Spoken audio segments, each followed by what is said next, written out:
द्वापर युग समाप्ति की ओर था और कलयुग आरंभ में था। आइए जानते हैं राजा परीक्षित और कलयुग आरंभ की पौराणिक कथा। राजा परीक्षित धनुर्धर अर्जुन के पौत्र और वीर अभिमन्यु के पुत्र थे। वह एक बार जंगल में शिकार करने गए, जहां पर शमीक ऋषि मौन अवस्था में ध्यान कर रहे थे। राजा परीक्षित शमीक ऋषि से पीने के लिए पानी मांगते हैं, लेकिन ऋषि ध्यान में मग्न थे, इसलिए वह राजा की बात का कोई उत्तर नहीं देते। राजा परीक्षित के सिर पर स्वर्ण मुकुट पर विराजमान कलयुग के प्रभाव से राजा ने इसे अपना अपमान समझा।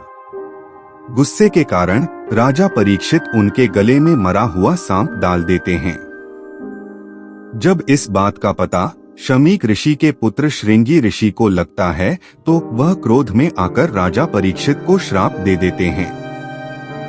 अपने पिता के अपमान पर ऋषि श्रृंगी राजा परीक्षित को यह श्राप देते हैं कि 7 दिन में नागराज तक्षक उन्हें डस लेगा और उनकी मृत्यु हो जाएगी।